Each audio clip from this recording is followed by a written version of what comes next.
దేవునికి స్తోత్రం. మన ప్రియ ప్రభువును రక్షకుడైనటువంటి యేసుక్రీస్తు వారి యొక్క ప్రశస్తమైనటువంటి నామంలో మీ అందరికీ వందనాలు తెలియజేస్తున్నాను. ఈరోజు బైబిల్ యొక్క చరిత్రను మనమందరం ఎందుకు క్షుణ్ణంగా తెలుసుకోవాలి?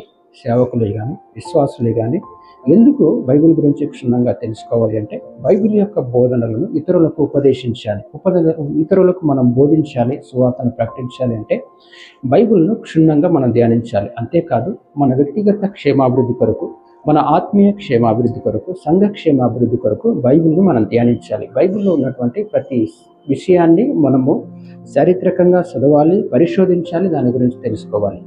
ప్రియమైనటువంటి సహోదరి సహోదరుడ, బైబిల్ గ్రంథము ప్రపంచంలోనే అత్యంత ప్రాచుర్యం పొందినటువంటి గ్రంథాల్లో ఒకటి. ప్రాముఖ్యమైనటువంటి పుస్తకాల్లోకెల్లా అత్యంత ప్రాముఖ్యమైనటువంటి బైబిల్లో ప్రపంచంలో ఎక్కువగా అమ్ముడవుతున్నటువంటి గ్రంథం బైబిల్. అనేక దేశాల యొక్క పార్లమెంట్లను, శాసనసభలను ప్రభావితం చేస్తున్నటువంటి గ్రంథం బైబిల్. బైబిల్ మరి ఏ పుస్తకం కంటే ఎక్కువ పుస్తకాలను ప్రేరేపణగా, ఎక్కువ పుస్తకాలు ఈ బైబిల్ గ్రంథం నుంచి ఉత్పత్తి అవుతున్నట్లుగా మనం చూస్తాం. ప్రపంచ క్రైస్తవ సాహిత్యంలో లేకపోతే అనేక సాహిత్యాలలో బైబిల్ని ఆధారంగా చేసుకొని అనేక మంది రచయితలు అనేక పుస్తకాలను రచించినట్లుగా చూస్తాం. మరి ఏ పుస్తకం నుంచి కూడా ఇంత గొప్ప రచనలు ఉత్పత్తి అయినట్లుగా ప్రపంచంలో లేదు. కాబట్టి బైబిల్ చరిత్రను తెలుసుకోవడం చాలా ప్రాముఖ్యమైనది క్రైస్తవుడికి. అయితే ఒక విద్యార్థి గ్రీక్ సంస్కృతిని గురించి, లేకపోతే ఐగుప్తు నాగరికతను గురించి, పర్షియన్ నాగరికతను గురించి, కల్దీయుల నాగరికతను గురించి తెలుసుకుంటాడు. కానీ ఆ యొక్క విద్యార్థికి మోషేను గురించినటువంటి చరిత్ర, దావీదును గురించినటువంటి చరిత్ర, అబ్రహామును గురించినటువంటి చరిత్ర తెలియదు. అయితే బైబిల్ గ్రంథము తర్క శాస్త్రానికి సంబంధించింది కాదు, లేకపోతే విజ్ఞాన శాస్త్రానికి సంబంధించినటువంటి పుస్తకము, శాస్త్ర పరిజ్ఞానానికి సంబంధించినటువంటి పుస్తకం కాదు.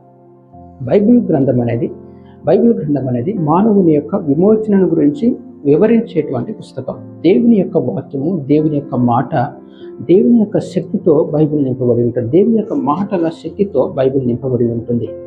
బైబిల్లో ఉన్నటువంటి ప్రతి లేఖనం కూడా దేవుని యొక్క మాట, దేవుని నోట నుంచి వచ్చినది. కాబట్టి బైబిల్ అత్యంత ప్రాముఖ్యమైనది, అత్యంత శక్తి కలిగినది, అత్యంత చరిత్ర కలిగినటువంటి పుస్తకం.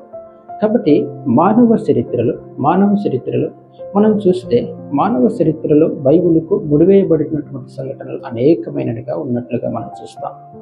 బైబిల్ని అనేక మంది ప్రవక్తలు, 66 పుస్తకాలు కలిగినటువంటి ఈ బైబిల్ను 40 మంది ప్రవక్తలు ఆయా కాలాలలో ఆయా పరిస్థితుల్లో వారు రచించారు.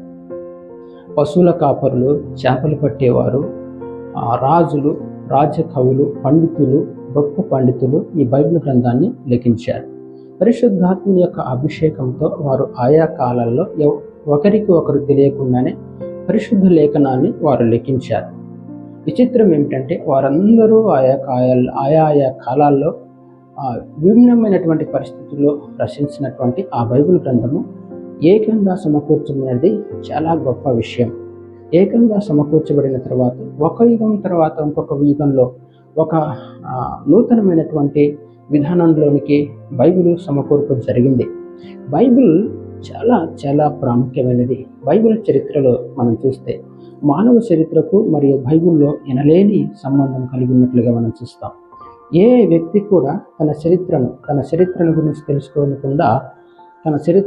తెలుసుకోకుండా తన నాగరికతను గురించి చెప్పలేడు. అదేవిధంగా ఈ భూమి మీద అత్యంత గుర్తింపు పొందినటువంటి జాతులలో యూదా జాతి ఒకటి. ఈ యూదుల యొక్క ఎంపిక, ఆ యూదుల యొక్క వైభవమైనటువంటి జీవితం, పతనము, ఇవన్నీ కూడా బైబిల్ గ్రంథంలో లిఖించబడి ఉంటాయి. ఈ బైబిల్ గ్రంథంలో లిఖించబడినటువంటి వీరి యొక్క చరిత్ర ప్రపంచంలో ఉన్నటువంటి ప్రాముఖ్యమైనటువంటి నాగరికతలన్నిటికీ ముడిపడి ఉంటుంది. మొదటగా కల్దీయుల నాగరికతలో ఈ యొక్క యూదుల చరిత్ర దాగి ఉంది. ఆ తర్వాత ఐగుప్తు నాగరికతలో యూదులతో ఎనలేని అనుబంధం ఉంది. ఆ తర్వాత అస్సూరియా నాగరికతతో, పర్షియన్ నాగరికతతో, బబులోన్ నాగరికతతో, అదేవిధంగా మాసిడోనియా నాగరికతతో, గ్రీకుల, రోముల నాగరికతలతో ఈ దేవుని యొక్క బిడ్డల చరిత్ర అనేది ఎనలేని పెనవేసుకునేటువంటి సంబంధంగా మనం చూస్తాం. కాబట్టి ఖచ్చితంగా బైబిల్ అనేది ప్రపంచ చరిత్రను క్షుణ్ణంగా అందజేసేటువంటి ఒక చారిత్రాత్మకమైనటువంటి ఆధ్యాత్మిక దేవుని మాటలతో కూడినటువంటి గొప్ప గ్రంథమైనది. బైబిల్లో ప్రాముఖ్యంగా మూడు కాలాల గురించి మనం చర్చించుకోవాలి. ఆ మూడు ప్రాముఖ్యమైనటువంటి కాలాలు ఏమిటంటే, మొదటిది మోసే సినాయి కొండ మీద ధర్మశాస్త్రం ఇవ్వటం, రెండవది పరిశుద్ధాత్మ దేవుడు సంఘం మీదకి దిగి రావటం, మూడవది చివరి అపొస్తలుని యొక్క మరణము. ఈ మూడు విషయాల గురించి మనం ధ్యానించుకుంటే, మొదటి విషయంలో మనం వెళ్తే సినాయి కొండ మీద మోసే ధర్మశాస్త్రం ఇవ్వటం, దీనిని పితరుల యుగం నుంచి మనం చెప్పుకుంటే క్రీస్తు పూర్వము 4004వ సంవత్సరం నుంచి క్రీస్తు పూర్వం 1491 సంవత్సరం వరకు, అంటే సృష్టి ఆరంభం మొదలుకొని సినాయి కొండ మీద మోసే ధర్మశాస్త్రం ఇచ్చేంత వరకు కాలం. రెండవది యూదుల యుగం. ఈ యూదుల యుగాన్ని మనం చూసినట్లయితే క్రీస్తు పూర్వం 1491 నుంచి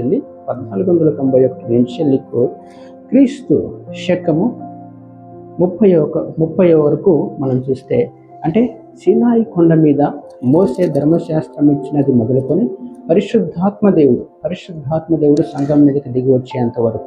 ఆ తర్వాత క్రైస్తవ యుగం. ఈ క్రైస్తవ యుగాన్ని మనం చూస్తే క్రీస్తు శకం 30 నుంచి క్రీస్తు శకం 100 వరకు, అంటే పరిశుద్ధాత్మని ద్వారా సంఘము పెంతెకోస్తు దినాన ప్రారంభమైనటువంటి సంఘం మొదలుకొని చివరి అపోస్తులైనటువంటి యోహాను మరణించేంత వరకు కాలాన్ని మనం చూడవచ్చు. ఈ మూడు కాలాలని మనం ప్రాముఖ్యంగా గమనించాలి.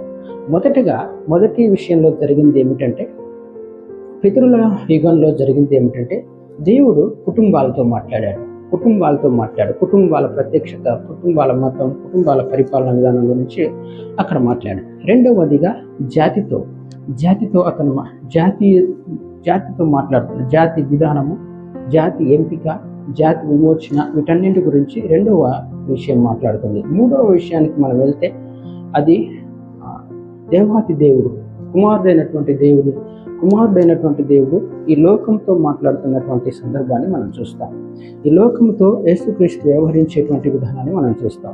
మూడవది అంటే క్రైస్తవ యుగం. కాబట్టి ఈ క్రైస్తవ యుగంలో యేసుక్రీస్తు ప్రభువారు ఈ లోకంతో మాట్లాడుతున్నటువంటి విధానాన్ని చూస్తాం. ఈ విధంగా ప్రతిదీ కూడా మనము దేవుని యొక్క సేవకులంగా, దేవుని బిడ్డలంగా స్పష్టంగా క్రైస్తవ చరిత్ర అంటే బైబిల్ ప్రపంచానికి ముడివేయబడి ఉన్నటువంటి అనుబంధాల గురించి మనం తెలుసుకోవాలి. ఎందుకంటే బైబిల్లో ప్రపంచ చరిత్ర స్పష్టమైనటువంటి ఆధారాన్ని ఇస్తుంది. కాబట్టి ఇదంతా కూడా మనం ఎరిగి ఉండాలి.